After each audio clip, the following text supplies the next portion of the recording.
She's on the dial already. Thank you for giving me that welcome. Opening and sitting in for Zahir Basa. I missed you yesterday. Yes, how good was the food yesterday? My goodness, was I having FOMO? But I could see Rabia enjoyed a good bunny chow and lots of other good things on the show yesterday. It's becoming a thing now on a Thursday where Zahir gets to try out all these amazing things, and we look forward to seeing what we get to try out in future. But for now, something we all know and love is a good travel experience. But it's one thing just traveling somewhere, and it's another thing actually having to relocate. But it also, traveling comes with a lot of things, with experiences, with lessons, with life lessons. And it also comes with a sense of fulfillment for yourself. You see people wanting to maybe just go for a weekend away to a log cabin. You see people maybe having to make a move, but it teaches them so many different things. You hear stories about people who said they've had to move away with their children and their young children and how they started their life in a different part of the world.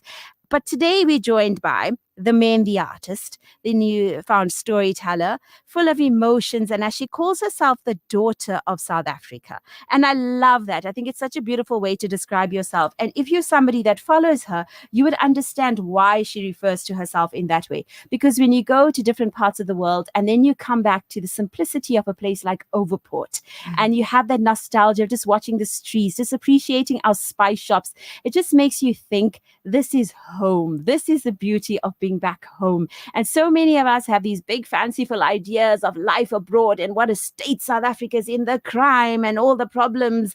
But at the end of the day, when you look out of your window, and as Husna puts it, you hear those 5 different azans in the streets of Overport, there is no place like home. So let's go a little trip and appreciate Durban and where we come from and what we have right here on our doorstep. And let's talk to Husna about her travels, her life experiences, and everything that came with it. We're also live on Facebook if you want to watch the interview live on our Facebook, I wanted to say our Facebook channel, but our Facebook page is called Radio Al Ansar. So you can watch us there on Radio Al Ansar, our Facebook page, and also 90.4 all the way to 105.6 FM in Pietermaritzburg. Husna Kajee, Assalamu alaikum wa rahmatullahi wa barakatuh. Wa alaikum salam wa rahmatullah. Salma, thank you for having me. So we'll just forget that there's mics or anything else right here. Yeah. And we're just having a conversation. We're just a bunch of people eavesdropping on the conversation. Okay. So it's just the connection between you and so many people. And it's not something that you're not used to because you've been in people's homes in the wedding weeks. You've seen the craziness of wedding households and Indian homes in Durban, and you've seen so many else, and you're friends with some of the most amazing people. But before we get into that, really, if I were to ask you, who is Husna? What are you most proud of yourself? Is it your upbringing? What makes you? Are you just Husna, the man, the artist? Are you Husna, the little Indian girl from Overport? How would you describe yourself to somebody that maybe doesn't know you at all? Salma, I think I'm just anybody. I'm a person from this community. I'm somebody you'll see at Checkmart. I'm somebody who's gonna hoot at you on Brickfield Road and be like, hey, how are you? But I'm also a writer, a henna artist, as you said, an adventurer, and a member and a product of this community. I love that. I think that's a very carefully selected word when you say a product of this community, because you're somebody that when you went and you ventured off out of South Africa, we all followed that because we wanted to see your grocery shopping. We wanted to see what you were buying and what you were finding and how that experience would be. And then there was a point where you stopped and everyone was like, where did Husna go? We were following it so closely. And I had screenshots of all your grocery shopping adventures and everything that you experienced. But before we get into that again, I'm going to keep calling and drawing attention to your Instagram page because that is your diary somewhat that you share. It's your open book. And you shared this once upon a time where you were celebrating your birthday and you were capturing or speaking about the women that you have been, the different types of women that you are and the women that you will be. And you say sometimes you like all of them in one day. And that is just what being a human is like. You describe Husna at home, turning into my mother. You say morning and evening du'as. You spoke about office on a Jummah day, waiting on your Uber, the picnic planner, haram gulam, whatever that is, and a dulhan one day. This is before you got married now, obviously. But tell us about the different types of Husnas there are that make up who you are. And who gets to see the different types of Husnas? I think I'm really the only one who gets to see the different types of Husnas. Maybe my mom gets to see a little bit of it. And I think also everyone who is like following my profile also gets to see a little bit of it.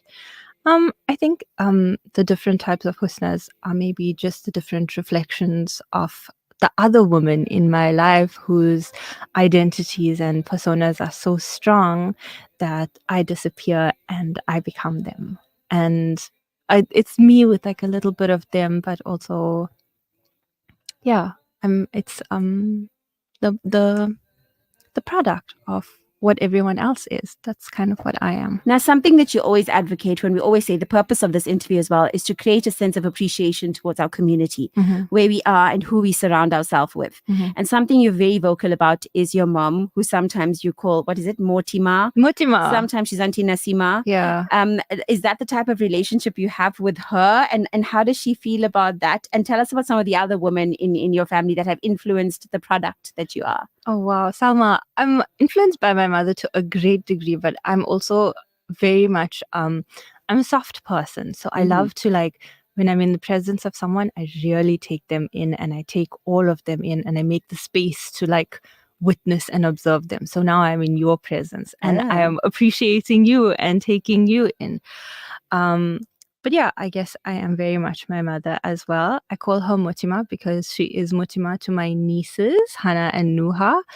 And she doesn't listen sometimes when you call her mommy because I think she's just had too many children who have all been like, mommy, where is this? Mommy, where is that? So I think she zones out the mommy. So you have to say Motima, Auntie Nasima, and then she listens to you. So definitely my mother is a huge part of who I am and a part of my identity. Her creativity, her ever-enduring spirit, her love for people, her love for life, her absolute ability to like laugh and giggle no matter what has happened.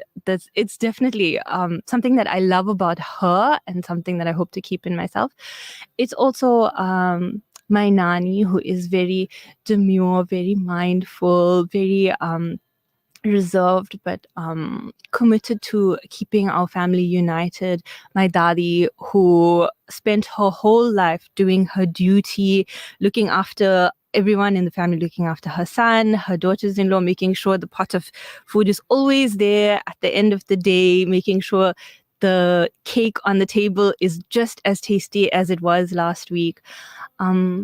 Yeah, it's the woman that I worked with in Cape Town. It's even the people whose homes I've worked in as a Mehndi artist, whether I knew them as a recurring person in their lives or if I just met them for one day, I remember things about people. And on that note, I want to bring it into the Mehndi artist now, because being a Mehndi artist, I mean, not talking in general, just hiring a Mehndi artist now to do your Mehndi, you'll actually become very much intertwined with the family and you're spending hours with the family. You get to see maybe there's little scuffles that happen. There's going to be an argument at some point. You're going to see a bride in her most vulnerable state, maybe emotions or whatever that is.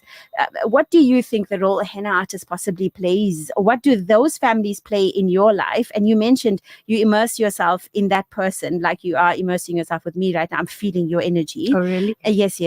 And now when you are in these people's homes and you're sitting there, you have to somewhat also balance that out because you can't get too immersed in it, whatever's going on there. You have to still be professional. But at the same time, how do you become immersed in the person's home and that wedding experience, or what have you learned from that?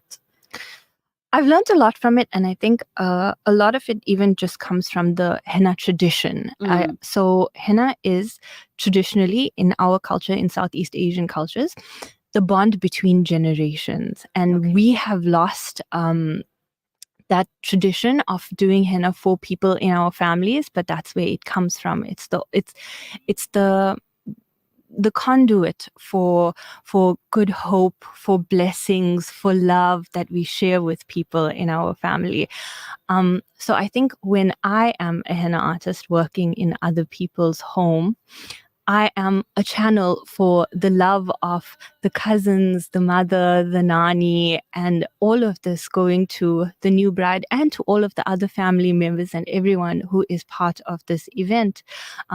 I really think that to be a henna artist, you disappear a little bit and you allow yourself to disappear because you are part of everything that's happening around you. This is someone's special day and you are a helper, you are a hand, you are a fly on the wall. You just melt into everything that's going on and you give yourself and your being and your spirit to making sure that it's the most beautiful time for them. Yo, imagine that if every henna artist thought like that. I think they do. I'm sure they do, because Yeah. that's what make them. Because you have a sister, Zinat is also in the industry, and you're learning so much. And like you mentioned, you just become a fly on the wall, and you have to just respect that space that you're in.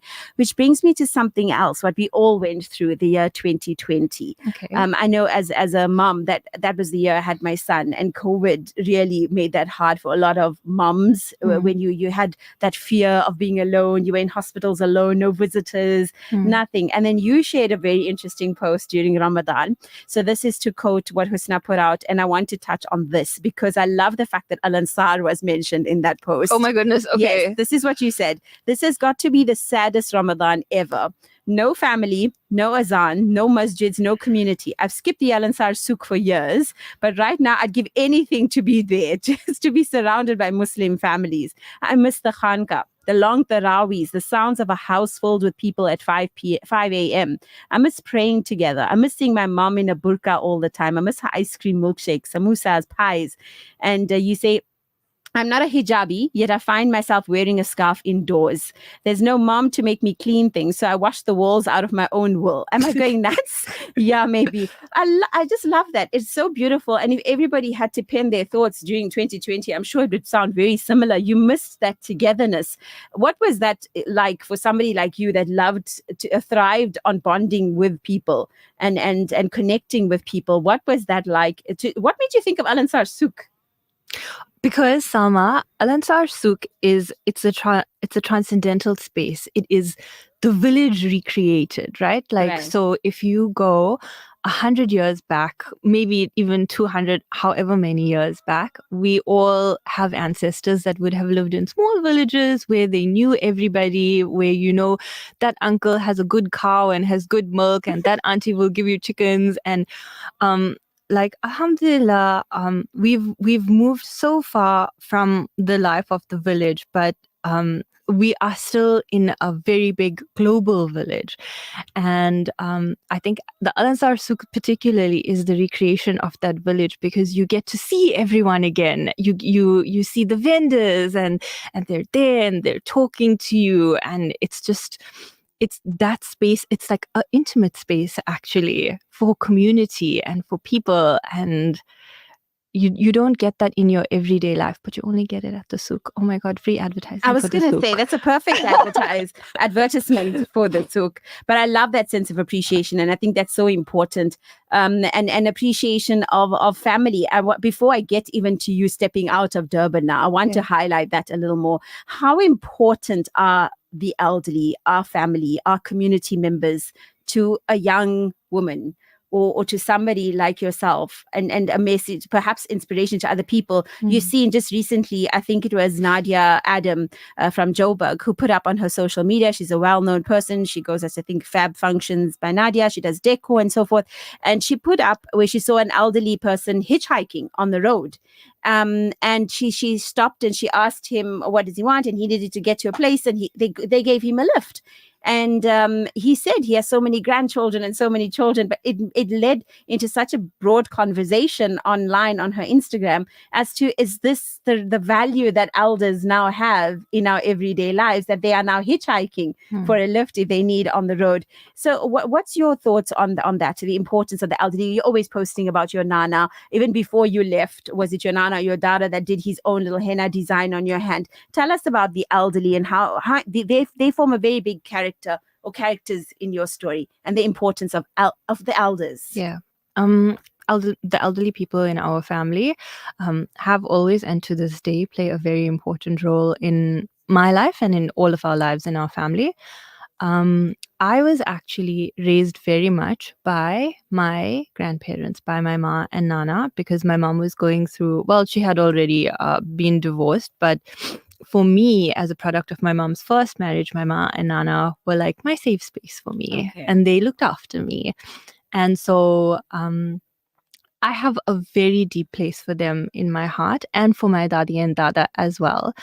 I think that if you really allow them to share their wisdom with you, because I think many elderly people in our community don't want to impose themselves on you and don't want to be a nuisance. And we see this in the way that sometimes when they get sick, they don't want anyone to help them, and they want to be on their own and they want to be independent. I think that I really have been taught the value from them of caring for community, in seeing the way that they care for other people. Like my Nana, when he used to give people zakat, he would go to their house to give them zakat and make sure that like they are okay. Do they need anything else? So from my grandparents, I really learned to take care of people. And so if I'm going to take care of people, of course, they are the first people that I'm going to take care of. They are a strength for us. They are a safe space for us. And they are also themselves just people who are living in this world the first time as we are. Oh, beautiful, beautiful thoughts. Now what happens is Husna leaves the safe space now. Oh my goodness. And you leave the safe space and you tread out to the lands of, we say milk and honey, Johannesburg and Cape Town. But I found, and I want to draw again the attention to what you posted again, where you said you were in the process of de-Cape Townization. And you describe Cape Town as a city that makes you fall hard, the deep history and the ocean and the Cape Town effect. And you're quite deep into that, talking about the mother city, and then you speak about Johannesburg and Durban, and you said you were committed to hating anything that was in Cape Town. And if I let my love for the city slip for even a second, it would be betrayal. For months, I lived in a determined hatred like this, and then we spent a week in Durban. Tell us about the moves first. Where did you go to first? And what were some of your first few steps outside of Durban exploring, and where did you eventually end up? Okay, so Salma, I've always been a traveler. Like Right. any chance that I got to go anywhere, I would go. Whether it was as a child, if I could go to Ma and Nana's house on the weekend, or Dadi and You're a Dada's house, or wanderer. my Kala, I would go. Yeah. And then when I finished university, I wanted to get a job in media, and I did in Cape Town. And so it was a very scary thing to do. I didn't really know anyone in Cape Town, but I just took a leap of faith and I did it. And like I had very little money and I was living in like a very scary area. I did it. So about the end of 2018, that's when I first left and I moved to Cape Town. Yeah. And then what were the next steps from there? Because I want to know, how did it get to where did you end up traveling to? Where did the wanderer, where did the adventures take you first? You went from Cape Town, and where did you want to go to after that?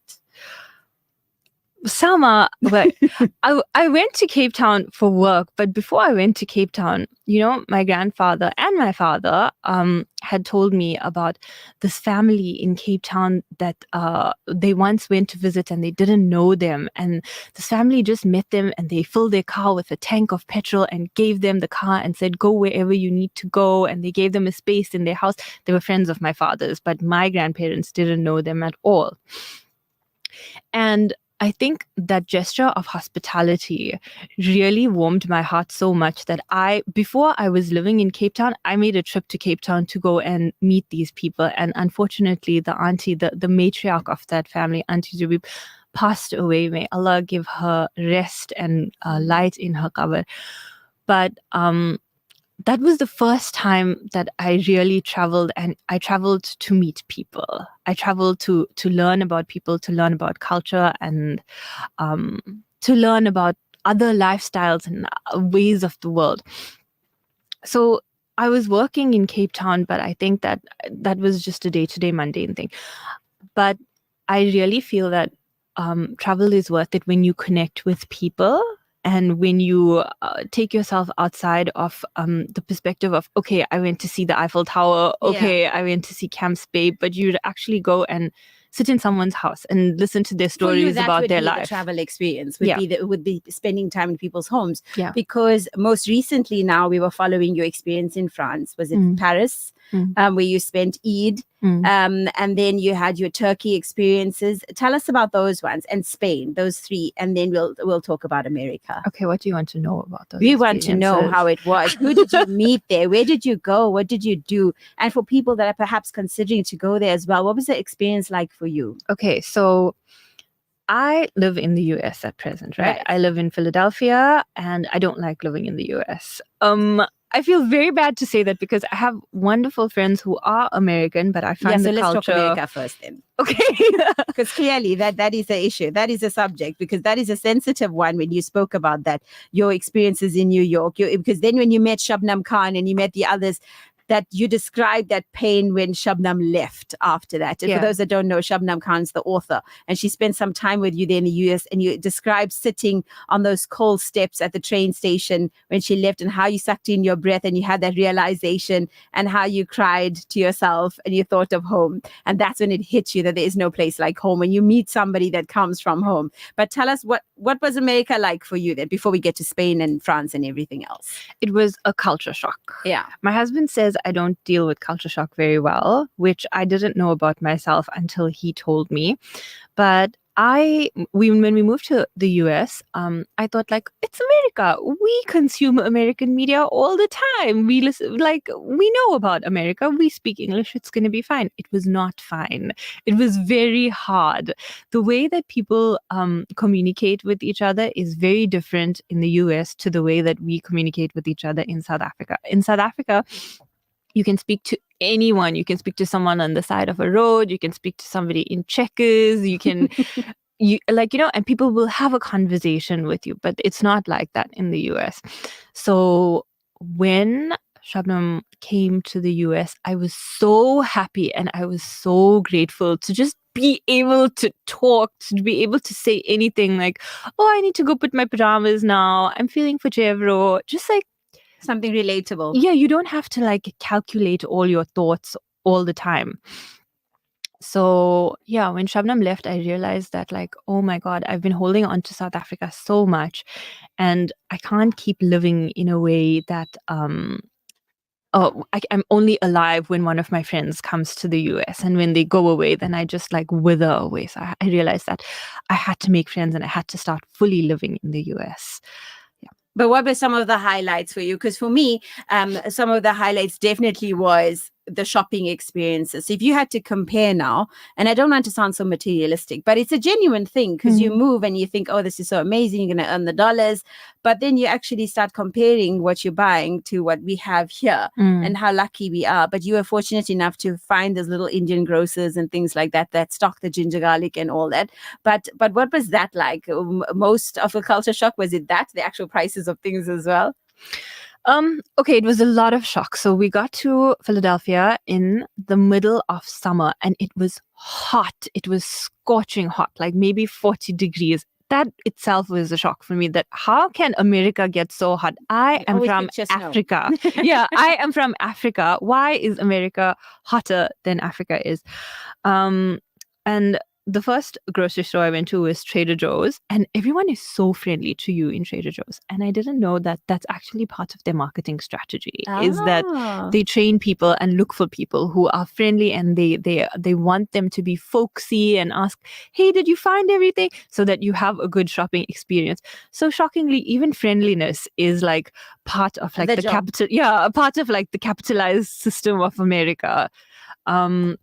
But then when I found the Indian grocers and the Pakistani grocers and the Arab stores, that's when I was like, I'm going to travel. And actually going to those grocery stores for me, it was like a little form of travel, because you'd find products that you wouldn't otherwise find in South Africa, and gives you then access to recipes. And then you find out what the recipes are used for. And you can actually traverse so many different cultures and countries just from your kitchen. That's amazing. And the kitchen is definitely where it all begins as well for many, many women. And then now I want to touch on that because that was an instrumental one. And before we round up, it's already 4:45. Oh my goodness. Yeah, time just goes when you're having a conversation so deep. But now when you have actually decided to make those travels, what made you decide to travel to Spain and Turkey and Paris? And tell us about the highlights of those destinations. Okay. So I mentioned to you that I don't like living in America. So my husband knows I don't like it either. And any opportunity I get to leave the country, I will just leave. Like you could tell me, Husna, I need you to come put Mendi for 5 minutes in Portugal. And I will say, okay, I'm coming. But in Spain, I think being in the US made me really crave living in a Muslim community. And I had heard about this Muslim community in the south of Spain. And even prior to that, like I always dreamt that I want to meet Muslims in the south of Spain. So that's why I traveled to Spain and I lived on a farm. It was also incredibly hot. It was the hottest heat wave on record and people were dying. So it was maybe not the best time to go to Spain. France was a little bit because I have family in France, also because I studied French at university. So I wanted to be able to practice the language, and also they have a very interesting and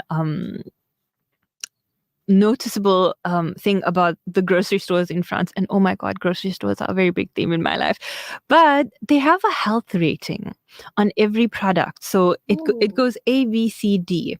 And so every product that you see in France will tell you like this is like an A product. It's amazing for you. Or it's E on the scale, like really bad. So that even directs your thinking. Yeah. And it makes you aware of like how to live in a more healthy way. And coming from the US, where there are bright colors and like, you're constantly being advertised the most unhealthy things. I was going to say it's just D the whole way. Yeah, it's not even D. It's E the whole way. Yeah. And that's the lifestyle. I feel so bad. I have friends in the US who are really nice. They are really nice people, and there are really nice things about living in the US.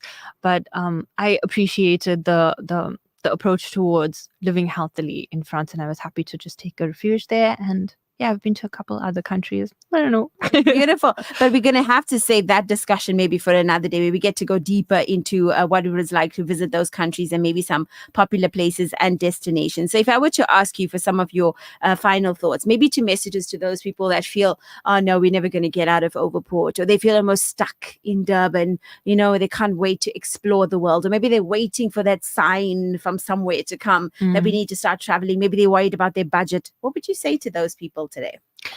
I'm going to say to you that people are regional. People are not the way they are according to their country. Yes, country plays a part of it, but you have to recognize that travel is a regional thing. Someone from Pietermaritzburg is not the same as someone from Durban. They are living whole different lives. And look at the microcosm of life that you have here and the microcosm that might be in another small town, because we are not we don't exist on a grand scale. We also exist within our small communities, and it is a beautiful thing to get to know smaller communities and notice the tiny things about the places that you are in, because that's where real spiritual travel, I think, happens, and that's how you'll really grow and you'll really enjoy it. So if you were to ask, what were some of the things that are just irreplaceable in Durban, what would it be? Well, I think firstly, it's the fact that people talk to each other. Secondly, I am really loving all the home industries, and I'm in such awe of the women in Durban and the way that they are creative and they have this ability to just produce and like take things onto a mass scale. They are dreamers. They have dreams and they achieve them. This is amazing. This is like, because in other circumstances, you might get caught into the corporate world. But I think what I see in Durban are really dreamers. I like how you describe Durban as a place of butter biscuits. That is so important, because whenever we have people coming from abroad, they're always going home with biscuits. And it made me think of that when you shared that on your stories as well, that you said the Durban The capital of butter biscuits. It's the land of good biscuits. Durban is the land of good biscuits. And as someone who has to dunk And a biscuit chevra. into her tea, Oh, yes. this is a way of life for me. Yeah. We need to have this conversation longer over a cup of tea, perhaps, inshallah. Sure. But thank you so much, Husna, for spending this time with us. It's short, but never mind. It's been wonderful. Thank you so much for talking to us. And one day, inshallah, we look forward to speaking more about what your travels and the different people, Nabila and all the others. Nabila has been on this program as well. Nabila Bana, bless her, doing so well with Al Jazeera also, and all the other friends that you've made along the way that you mentioned. If you wish to follow, people can follow Husna on social media. She is on Instagram. You'll find her as Husna Rani. HUSNAARAANI. You'll find her there, and the beautiful Mendi designs as well. But you're with me, Salma Kazi, Wahab here on the social network. I'm keeping you company till 4:30. We're going to break for Asr and the news. And then on the other side of 4 o'clock, an explosive interview, a big one that you're going to find out straight after 4.